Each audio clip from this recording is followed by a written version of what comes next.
はい、今回の動画は自転車に乗ってる映像をですね、10倍速で早送りさせた時に、まるで GoPro のですねタイムワープ機能ですかね、タイムワープで撮影したみたいに滑らかにこう再生するのをフリーソフトでですね編集して YouTube に上げる方法をご紹介させていただきます。私の場合は自転車に取り付けてるドラレコはですね、長時間再生がメインなんでそんなにいいカメラじゃないんですけど、普段はそのままガタガタの映像でも気にせず載せるんですけど、この間浅草まで行った時に10倍速で走ってるところを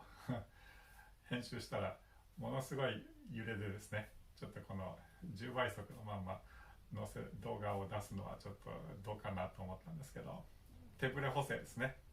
フリーソフトでも今回ショットカットですけど、いつも使ってるショットカットですけど、手ブレ補正機の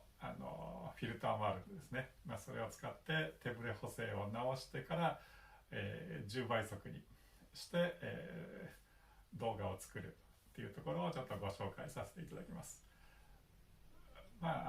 GoPro じゃなくても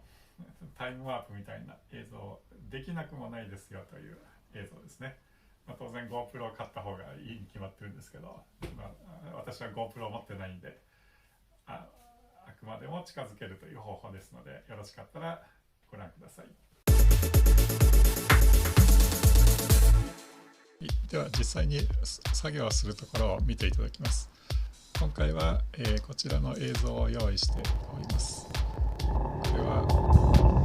青梅街道ですかね。ちょうど13分ぐらい信号にあまりかからないで走れた部分があったので、これをサンプルとして用意してみました。これ本当にドラレコで撮ったそのままの映像なんですけど、あんまり、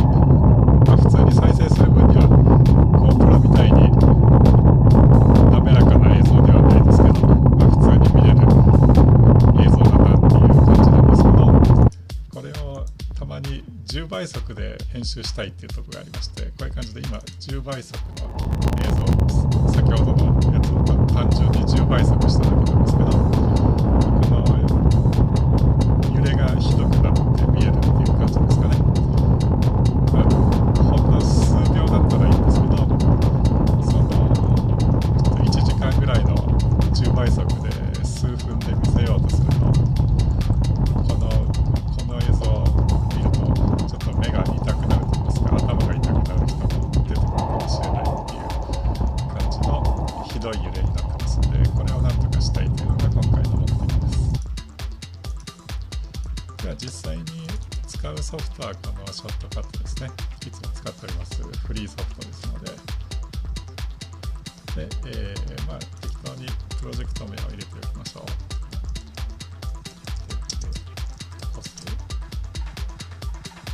適当なプロジェクト名を入れて開始します。で、いつものようにファイルを開くで、テスト用の動画ですね。これをタイムラインに持ってきて、タイムラインに持ってきて作業を開始していきます。今回は作業的には、時間はかかりますけど、作業的には単純でして、今この13分ですね、13分の動画を今タイムラインに入れて、これ全体にフィルターを入れていきます。何のフィルターを入れていくかと言いますと、映像関係の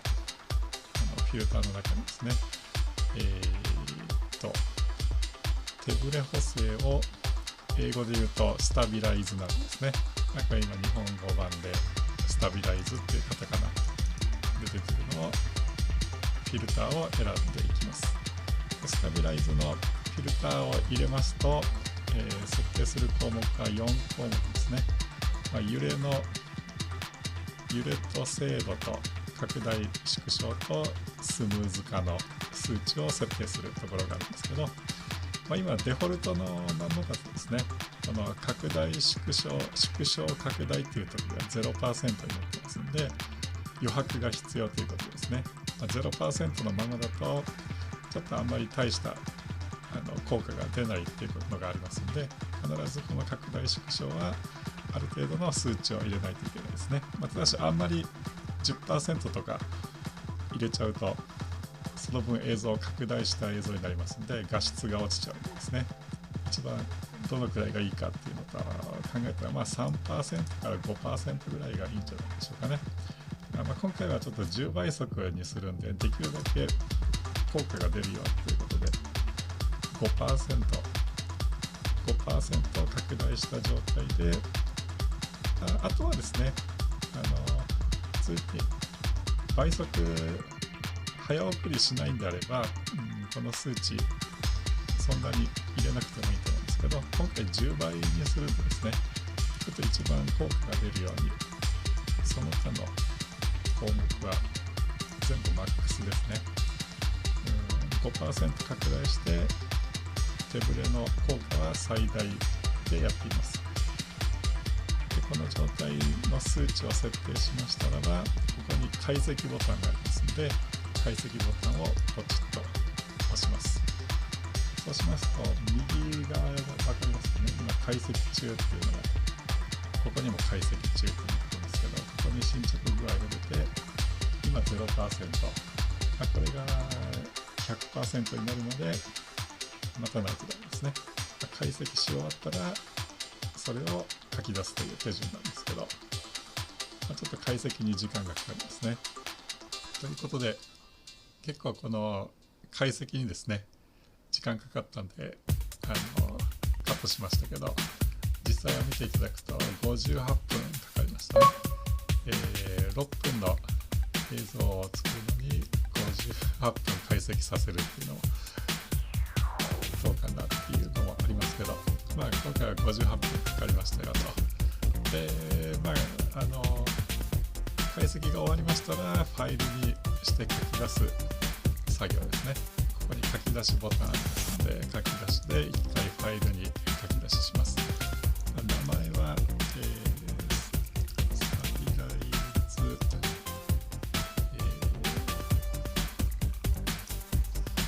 スタビライズマックス値にしておきましょうかね。この名前にして、保存しましたらば書き出し作業ですね。ここでまたちょっと待ちますかね。これはもうまた書き出しが終わるまで待つしかないですね。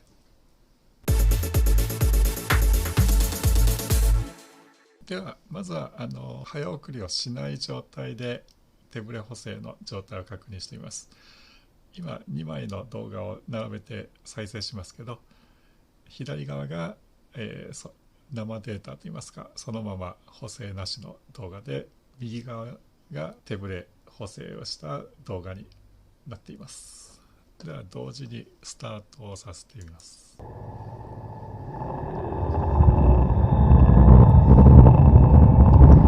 ていただくと浮かしていく車がですね、なんとなく滑らかに通り過ぎてるかなっていうのが分かっていただけますでしょうかね。この、生データはこの下の方にですね、再生の録画時間が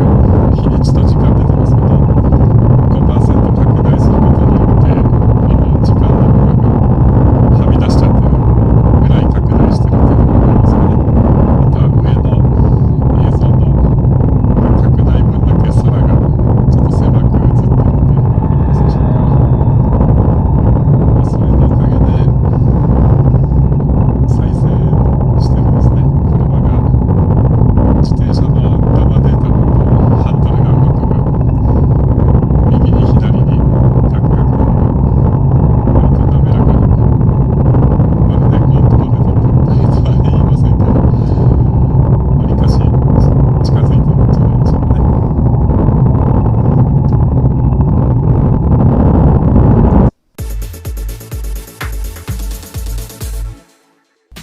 では、先ほどの続きからですね、手ブレ補正ができた動画を10倍速する作業ですね。10倍速にするのは簡単でして、一回、先ほどの続きなんで一回トラックを消しまして、先ほどのファイルを開く、スタビライズマックス値、テンプレ補正済みの動画を開きまして、またタイムラインに載せます。でタイムラインのこの濁った映像を右クリックでプロパティですね。そうしますとここに速度が出てますので、これを1倍速の10倍にしますよと、それだけですね。これで今ここの下の6分ぐらいの映像が、10倍なんで30何秒に37秒に縮まりましたね。でこのまま書き出してもいいんですけど、ここに速度の隣にピッチ補正のチェックボタンがありますので、このピッチ補正チェック入れた方がピッチ補正って音声なんですけど、これチェック入れないとテープを巻き戻したみたいなキュルルルルっていう感じの音が入る映像がですね、ピッチ補正のチェックを入れることによって、なんか普通の風の音ですかね、あんまり不快な音じゃなくなりますので、チェック入れていた方がいいでしょう。そうしましたらば、あとは書き出しボタンでファイルの書き出しで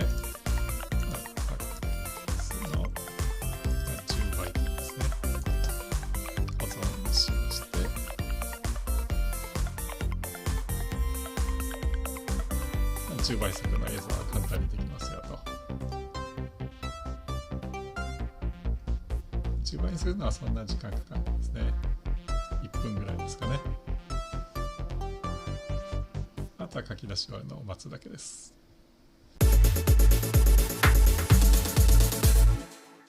では手ブレ補正をした上で、10倍速ですねにした、映像を見ていただきます。見た時よりも明らかに違いが分かると言いますか、左側はちょっとひどすぎて、右側は早送りしてもなんとかまるで GoPro のタイムワープかというぐらい滑らかになっているのが分かるでしょうね。編集の時間はかかるんで、毎回やるわけにはいかないですけど、ここぞという映像の場合はぜひ参考にしてみてください。